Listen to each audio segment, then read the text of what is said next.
சொல்ல நானும் வருவேன் நீதியை சொல்ல வாழ்வேன்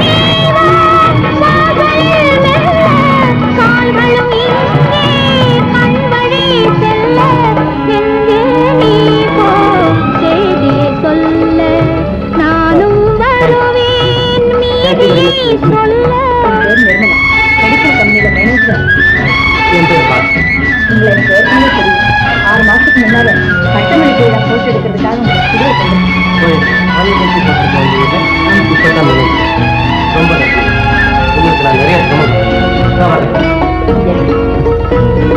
மிஸ்டர் பாஸ்கர், நான் உங்ககிட்ட ஒண்ணு கேட்கலாமா?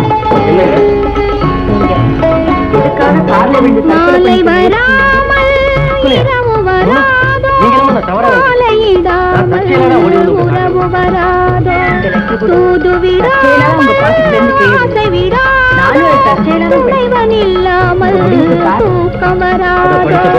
ஆயிரம் கேள்வி விடை கிடைக்காமல் உறங்கிட மாட்டேன்.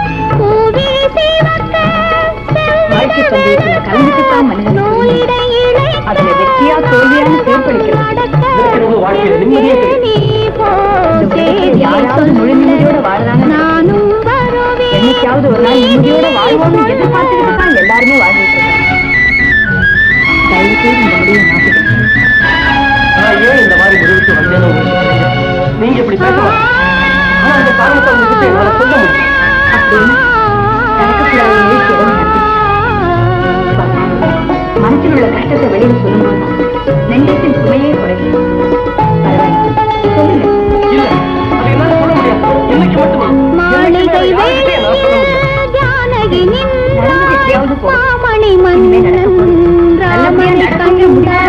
பார்வைகள் வார்த்தைகள் பாவலன் கம்பன் பாட்டினி பாட நானது போலே காதலில் விழுந்தேன்.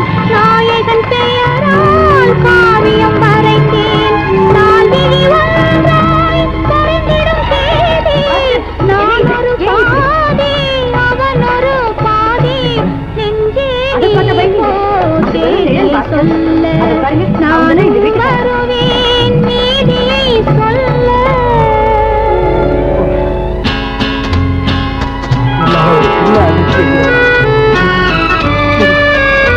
சொல்ல தெரியாத பாவம்.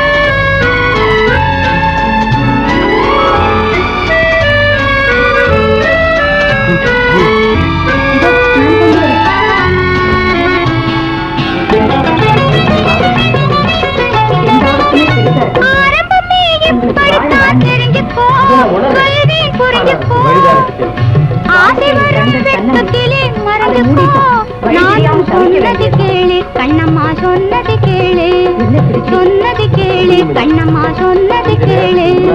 தெரியாதடி எனக்கு தெரியாதடி புரியாதடி எதுவும் புரியாதடி. தெரியாதடி எனக்கு தெரியாதடி புரியாதடி எதுவும் புரியாதடி. அனுபவத்தில்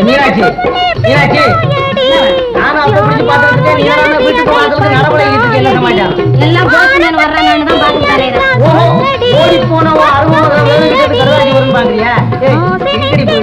எப்படி போனாலும் அதே மாதிரி தன்னால திரும்பி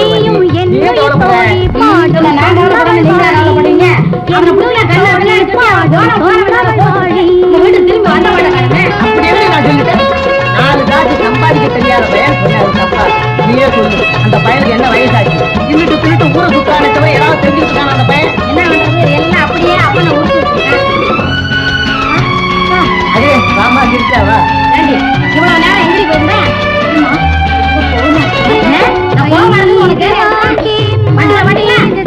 நீங்க உடுத்த செல்லம் தான் எவ்வளவு தூக்கில பேசுற பாத்தீங்களா?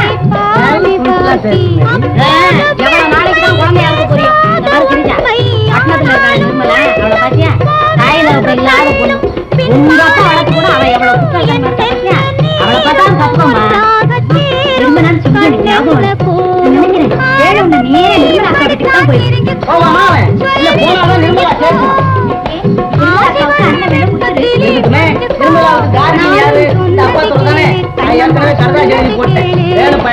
கேட்காது. வேற தெரிஞ்சவங்க வீட்டுல போய் இருந்துட்டு பையனுக்கு அட்ரஸ் தெரியாது. பார்வதிமா, என்னம்மா பாருங்க, ஒரு கார் டிரைவர் தேவைன்னு பேப்பர்ல விளம்பரம் கொடுத்துருந்தானே, வந்திருக்கிற லட்சணத்தை பாருங்க. ஏன் என்ன படிக்கிறேன் கேளுங்க. தேவை அனுபவம் உள்ள ஒரு கார் டிரைவர் தேவை. நேரில் விண்ணப்பித்தது. விலாசம் 6 சந்திரசேகரன் தெரு, சென்னை 20. சரியாதான் இருக்கு. என்ன சரியா இருக்கு? நம்ம வீட்டு நம்பர் 9 இல்லையா? 6ன்னு போட்டிருக்காங்களே. இன்னும் கேளுங்க. தேவை எங்கள் வீட்டில் புத்தி சுவாதீனம் இல்லாத 25 வயது வாலிபனை கவனித்துக் கொள்ள பொறுப்பான ஒரு ஆள் தேவை. நேரில் விண்ணப்பிக்கும். விலாசம் 9 சந்திரசேகரன் தெரு, சென்னை 20. வீட்டு நம்பரை மாத்தி போட்டுட்டா. நம்ம 3வது வீட்டுல ஒரு பைத்தியக்கார பையன் இருக்கானே, அவனுக்காக அவங்க விளம்பரம் கொடுத்துருக்காங்க. அதை கவனிக்க வரவங்க இங்க வந்தா நம்ம என்ன பரவாயில்லம்மா. இங்க யாராவது வந்தா நாம சொல்லி அங்க அனுப்பிச்சிடலாம். அதே மாதிரி அங்க யாராவது டிரைவர் வந்தா இங்க அனுப்பி வைக்க சொல்லு. என்னமோ போங்க, ஆபீஸுக்கு நேரமாச்சு, நான் வரேன். போற வழியில என்ன மார்க்கெட்ல இறக்கி விட்டுடு. ஏண்டா உனக்கு வெட்கமா இல்ல? பொம்பளை அவன் ஆபீஸுக்கு போற, நீ வீட்லயே வேலைக்கு போடுறதுனாலதான் ஆம்பளைங்க எல்லாம் வேலை இல்லாம கஷ்டப்பட வேண்டும். என்ன இருக்குதோ இல்லையோ நல்லா பேச தெரியுது. சரி சரி, வீட்டை கவனிச்சு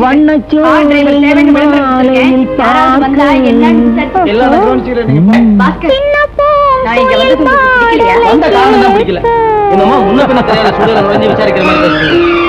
என்னடா நம்ம ஓடி அதெல்லாம் ஒண்ணு இல்லை. என் ஃப்ரெண்டு குழந்தைய போட்டோ எடுக்கணுமா? நான் கட்டி நானும் போட்டோ எடுக்க போறேன். நானும் தான் கேட்கிறேன். நான் எப்படி இருக்கேன்னு தெரிஞ்சுக்கிற கவலையே இல்லை உங்களுக்கு. கடிதம்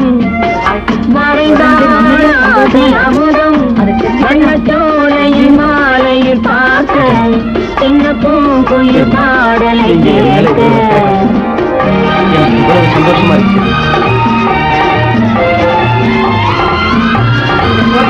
ரொம்ப நல்லா இருக்குல்ல?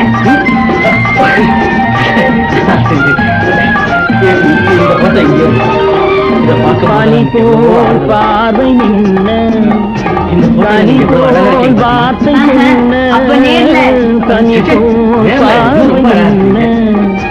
கனி போல் வார்த்தை சொன்ன சிலை மேல் காதல் கொண்டே சிரிப்பில் கவிதை கண்டேன். இதுதான் மாலை மயக்கம். படம் பிரமாதமா இருக்கணும். நீங்க பக்கத்துல இருக்கும்போது நான் செய்யற காரியம் எல்லாமே பிரமாதமா தான். சரி சரி, தொழில் ஆரம்பிச்சிடாது. உங்களை சந்திச்ச பிறகு எனக்கு வாழ்க்கையில நம்பிக்கை வந்துட்டே இருக்கு.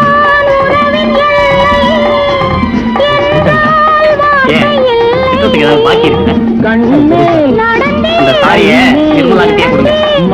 முகத்தை பார்க்கவே எனக்கு மடிமே அதாவது இருக்கு. நீங்க ஏன் இந்த மாதிரி மருத்துவமா நடந்துக்கிட்டீங்க? என்னை அறியாம அடிக்கடி இந்த மாதிரி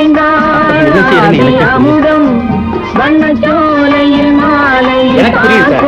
உங்க குணம் எனக்கு நல்லா தெரியுது. ஆனா அவங்க என்ன நினைச்சிட்டு போயிருப்பாங்க? திரும்ப அதே நினைச்சு மனசு பழுத்து நான் அதை அப்பவே மறந்துட்டேன். என்ன இருந்தாலும் அன்னைக்கு நான் உங்ககிட்ட அவ்வளவு மோசத்தனமா நடந்தது. நான் அதை தப்ப நினைக்கலையே.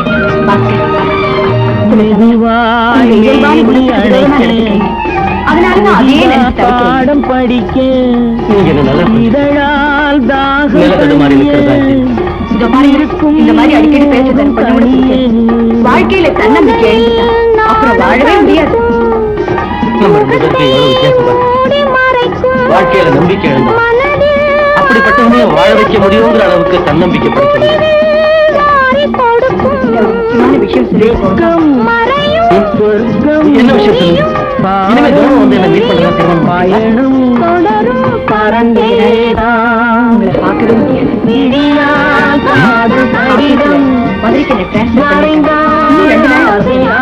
ஒத்துக்கிட்டீங்களா? நான் தான் ரொம்ப நேரம் கேட்டுக்கிட்டேன். மதுரை எங்க சொந்த இல்லையா பாஸ்கர்? மறுபடியும் நீங்க விபரீதமான முயற்சிகள்ல ஈடுபட மாட்டேங்கிற நம்பிக்கையோட தான் போறேன். சரிதானே? போறது தீர்மானம் செய்யறது இந்த கேள்வி இருக்கு. ஏன் நான் மதுரைக்கு போறது உங்களுக்கு இஷ்டம் இல்லையா? ஆபீஸ் உத்தரவை ஏத்துக்கிறதுக்கு முன்னாடி கேட்டுக்க வேண்டிய கேள்வி. பாஸ்கர், மனசில் உள்ள எண்ணத்தை தான் சொல்லுங்க. கடைசியை நேரடியா சொல்லாம இப்படி சுத்தி வச்சு பேசி இருந்தா என்ன அர்த்தம்? Sorry Nirmala, sorry miss Nirmala. நான் நேரடியா பேச தெரியாதவன் மட்டுமில்லை, உங்களோட நேரடியா பேச தகுதியற்றவன். உங்க டிரான்ஸ்பர் விஷயத்தை பத்தி பேசினாயா? நீங்க மெட்ராஸ்லயே இருக்கணும்னு எதிர்பார்க்க எனக்கு உரிமை ஒரே ஒரு கேள்வி. வெள்ளத்துல அடிச்சு கரை சேர்க்கிறதாக சொல்லி தன் ஓடத்துல ஏற்றின படத்தை அவனை மறுபடியும் தானே வெள்ளத்துல தள்ளிட்டு வேடிக்கை பார்த்துட்டு நியாயம்? நீங்க மதுரைக்கு போங்க. நான் மதுரைக்கு போக போறதில்லை, கேன்சரும் வேண்டியதில்லை. இப்பவே ஆபீஸ்ல சொல்லிட்டேன். நிர்மலா, உங்க அன்பு கொடுக்கிற நம்பிக்கையில தான் இந்த நம்பிக்கை எனக்கு தைரியம். நினைக்கிறதா நீங்க இவ்வளவு கூட என்ன நம்பித்தான் வாழ்றீங்கிறத நினைக்கவே இருக்கு. பாருங்க, நீங்க எனக்கு ஒரு சின்ன உதவி நிச்சயம். என்னது? நீங்கன்னு சொல்லாதீங்க, நீங்க சொன்னா போதும். இப்பதான் உதவின்னு சொன்னீங்க. பாத்தீங்களா நிர்மலா, நீ இந்த டிரான்ஸ்பர் கொடுத்துக்காதேன்னு சொல்லுங்க, அப்பதான் நான் மதுரைக்கு போறதை கேன்சல் பண்ணுவேன்.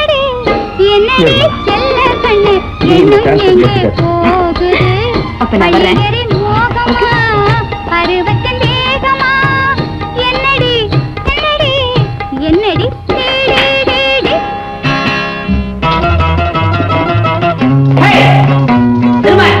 என்ன ஏக முடியா போயிட்டு இருக்கிற என்ன விஷயம்? ஆபீஸ்ல ப்ரமோஷனா? அதெல்லாம் ஒண்ணும் இல்ல, வேணும் ஒரு சந்தேகம். அதான் உனக்கு அடிக்கடி வருமா? என்னது? நீ ஒரு ஆபீஸ்ல வேலை செய்யற, விளையாடுறியா? என்ன சம்பளம் கொடுப்பான்? எட்டு மணி நேரம் வேலை என்னால வேலை செய்ய முடியாது. ஐயோ, நான் சொல்றதை கேளு. சொல்லு. வெளிய விட்டு மாத்திடுறாங்க. மாத்தட்டும். எந்த ஊருக்கு? மதுரைக்கு. வச்சுக்கேன். உங்க அப்பா உயிரோடு இருக்கானா? அவருக்கு என்ன முத்துக்கல் மாதிரி இருக்காரு. 1000 ரூபாய் சம்பளம் கொடுத்தாலும் பரவாயில்ல, எங்க அப்பா இருக்கிற ஊர் பக்கம் நான் தலையை வச்சு கூட படுக்க மாட்டேன். வேணும். என்ன வேணும்? சொல்றதை கேளு. வந்து மாத்திடுறாங்க. அப்போ எனக்கு வேண்டிய ஒருத்தர் பாரு நிர்மலா, வெளியெல்லாம் போகக்கூடாது, இங்கேதான் இருக்கணும் அப்படின்னு சொல்றாரு. எதுக்காக பின்ன சொல்றாரு? அப்படித்தான் சொல்லுமா? நானே அந்த ஆளுக்கு நிறைய பணம் கடன் வாங்கியிருக்கா, வசூல் பண்ற வரைக்கும் வெளியூர் பணம் உடப்பேன். நீ மட்டும் கடன் வாங்கல. கடன் வாங்க யாரு?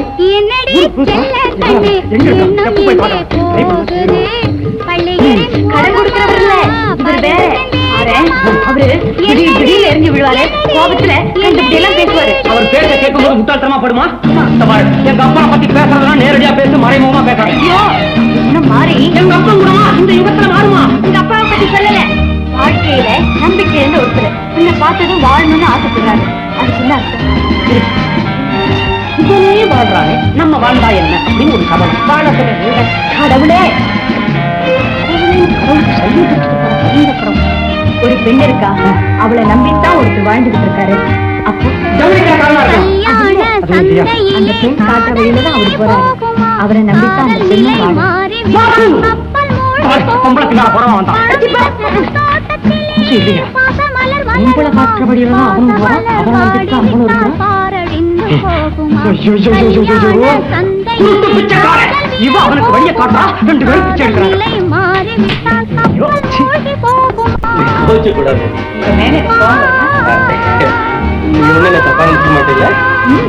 சிரிக்க கூடாது, கோபப்படக்கூடாது.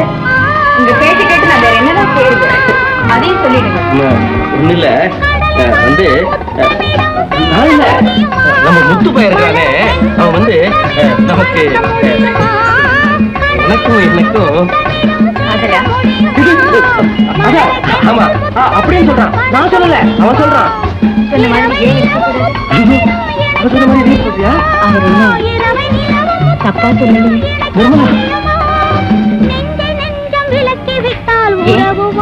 நான் உங்க அன்புக்கு தகுதி என்னுடைய நிலைமை அவருக்கு தெரியாது நிர்மலா. காதல் கல்யாணம் இதுக்கெல்லாம் அவருடைய வாழ்க்கையில இடமே கிடையாது. மனசுல சதா போராடிட்டும் குழம்பிட்டும் இருக்கிறாங்க. அந்த பொறுப்பேற்றுக்கிறவங்க யாரா இருந்தாலும் என் வாழ்க்கையோடு சேர்ந்து அவங்க வாழ்க்கையும் வாழ அதுக்கும் தயார். பொறுப்பேற்று போட்டு கிடைச்சா உதவித்தான் தள்ளுவீங்களா? உன்னை கல்யாணம் செய்துக்க நான் பயப்படுறதுக்கு காரணம் என்னுடைய நலன் தான். உன் வாழ்க்கையை நாசமாக்க எனக்கு விருப்பம் இல்லை. இல்ல, நீங்க இல்லைன்னா எனக்கு அவசரப்பட்டு எந்த முடிவுக்கு வந்துடுறாங்க. நல்லா யோசிச்சு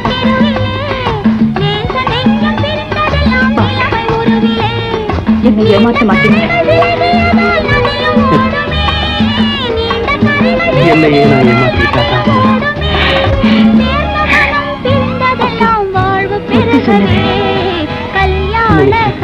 நினைக்கிறீங்க?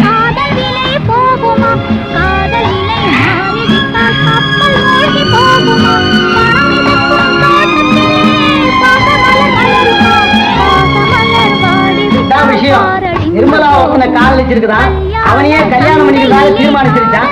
நம்ம சம்மதம் கேட்டு கடுதாச்சு எழுதிருக்கு. நிர்மலா அவன் முடிவு பண்ணா அது சரியா இருக்கும். சம்மதம்னு எழுதி போடுது. இன்னும் வேற என்ன நான் சொல்ல போறேன்? உன்னோட பேசி பேசி இப்ப யாரை எது கேட்டாலும் சம்மதம் இல்லை என் வாயில வந்து. சும்மா இருங்க நீங்க. அது இருக்கட்டும், பையன் யாரா?